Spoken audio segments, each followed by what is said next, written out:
This is the WOKV Spotlight on 104.5 WOKV. 9:08 on the Wednesday edition of Jacksonville's Morning News. And the update coming out of Israel and Tel Aviv so far from Wei Zhejiang is encouragement. Vice President J.D. Vance in Israel with Special Envoy Steve Witkoff, President Trump's son-in-law Jared Kushner, making sure this peace deal continues to hold up between Israel and Hamas. The U.S. wants this ceasefire to remain in place, that the U.S. strongly supports it and expects all parties to comply with it. Because remember, this is a crowning jewel for the president when it comes to his foreign policy. It was a priority, and the last thing he wants is for it to fall apart. I'd imagine the last thing anyone wants is for it to fall apart, but it's still early on, and words like fragile continue to come up over and over again. More context to this and opening up new dialogue opportunities. We'll get into that in a moment with our friend from the Jewish Community Alliance, Adam Chaskin, who's with us in studio. And, you know, we talk about the last several weeks, and from a local perspective as a leader in the Jewish community, what have been the emotions? Is fragility a big part of it as well? Watching day by day how dicey this agreement is? Without a doubt. There certainly was relief, joy when the agreement was reached and the living hostages were released, and as we continue to receive the remains of the hostages that passed away over the last couple of years, but understanding the fragility of that region and of this particular agreement also has apprehension that will it continue. What are the signs that you're looking for that continue to give you and local Jews hope and encouragement that this might actually be the time that we can see true peace in the Middle East? And what does it look like going forward? I certainly don't want to come off as any type of political expert on that type of the region, but just sitting as someone who just, watches the news like many people do, the fact that the parties have come together and I hope have realized that enough's enough and that they have to find a peaceful solution to live together. And we don't want any more people being killed on either side of the borders there. And we want to have peace and everyone to be able to coexist, as we hope everyone in society anywhere would coexist in a peaceful manner. I think part of the issue is that the Gaza Strip seems so far away and to most Americans seems so tiny. We always talk about the fact that New Jersey is the most densely populated state in the U.S., but New Jersey has about 2,000 people per square mile, as opposed to Gaza that has, I think, 14,000 people per square mile. And it's 190, I think, or 109 miles long. This is a very large strip, but it's all the way overseas. If you could change the perception publicly here in the United States about what's happening there, what would you do? What would be the most important thing to do? Well, I think it's a history lesson in understanding why that part of the world has some of the turmoil that it has. If you go back literally thousands of years, the Jewish people have lived in that region, been kicked out, come back to that region, been kicked out, as have other groups that have lived in the region. And coming back into the 1900s, when the British colonized much of that area and made their decisions, not necessarily looking at history and who had lived where and such, and the way they divided it up coming out of World War II, has created a lot of the issues that we're still dealing with today of how it was divided up, back in the late 1940s. How important is the dialogue going to be, and what does it look like at the local level over the coming days and weeks ahead? And I know that transitions us into the upcoming Together Against Hate with First Coast YMCA series, but are you actively discussing day by day what's happening, prayer services, and other local events that try to focus on how we can feel connected at a local level with what's happening thousands of miles away? There certainly are conversations on a day-by-day basis that are just happening. But from a programmatic standpoint, our general belief at the JCA, and this covers many different topics, is that, education is the key for people understanding each other, for combating ignorance and hate in all kinds of areas, which is the premise I know we'll talk in a moment about Together Against Hate. But with that vendor, we attempt to bring in people to help educate our community. We had a wonderful presentation recently, a movie by the name of Torn, which featured the hostage posters that were created and what happened with them being put up and torn down, and really focused on New York City. But we also had the producer of the movie and the actual artist who created the posters in our building, in our auditorium, to discuss what happened to them personally and give their perspective. And certainly this was all after now the hostage release, so it's a very different perspective that came. Coming up on November 12th, we have Avi Melamed, who is an internationally well-recognized independent Middle East security expert and analyst, who will be at the JCA to speak at 7 p.m. on the 12th about some history to give people that historical, but also what's going on right now.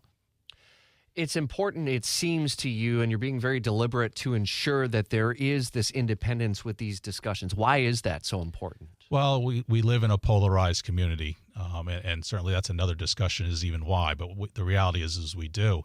And the JCA is not afraid of bringing in perspectives from different perspectives, I should say. But I think Avi Melamed in particular is well known internationally of being someone who's right down the middle. So we hope that this attracts the middle, which is the greatest group. But also people who feel, whether one side or the other, of the different issues going on in the Middle East will feel comfortable coming as well and have a productive dialogue. Together Against Hate is approaching its third year now. Hard to believe it's been 3 years since this partnership came together. And it's important to say that this is not, I don't want to say just, but this isn't solely focused on anti-Semitism and hasn't been, although that has been a big part of the discussion and dialogue. What does the series look like this time around? How is it continuing to evolve 3 years in? And is it achieving the kind of results that you envisioned when you and Eric and the other teams at First Coast YMCA got together 3 years ago? Well, certainly. Together Against Hate does focus on multiple forms of hate. Unfortunately, there's many to choose from and to focus on. And through the first 2 years and now going into the third year, we have monthly programs that each month we focus on a different form of hate. On November 5th, we'll actually have a program that deals with Indigenous people and some of the obstacles and hate that's put to them, misconceptions that are, that community faces will be the subject on November 5th.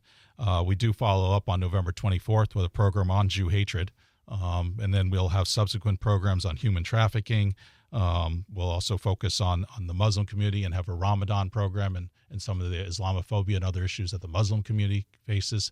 So each month we're trying to enlighten and educate people about groups so that hopefully we can break down those barriers and misconceptions to help create a more cohesive society. You come across as someone who makes it so effortless to focus on good. It's not. It's not easy to focus on good. I have been accused many times of being a little optimistic in my life. So I do have a positive view on pretty much most things in my life. And fortunately, we have a staff both at the JCA and the YMCA that agrees that there is a light at the end of the tunnel and there is a way to get to cooperation and a peaceful society. I know there's certainly people who, because of real life experiences, that don't have as positive experience. And I've sat with a person who's experienced hate and because of whether it be their skin color or religion or whatever it is. And it's quite understandably to have a negative point of view.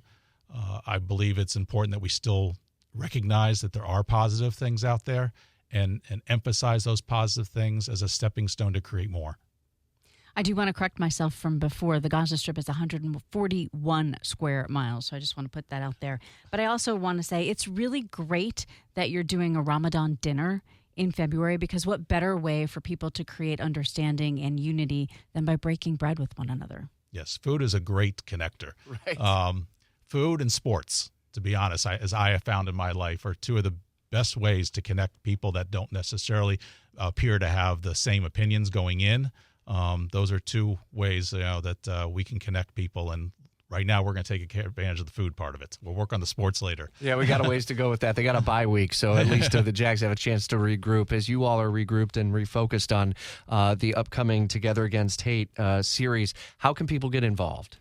Well, certainly you can go to either the First Coast YMCA or the JCA's websites to get more information on the various programs that are going on and help spread the word. We had an event I mentioned recently at the JCA with the movie, and I challenged everyone who was in the audience, more of a personal favor is actually how I read it, that our next program to bring someone who doesn't have the same opinion as you to the program. And you don't have to be of the Jewish faith to participate. Not at all. In fact, the JCA, although we understand our name is Jewish Community Alliance, well over half, over 60% of our members, over 70% of our users are not of the Jewish faith. We are here to service the entire community.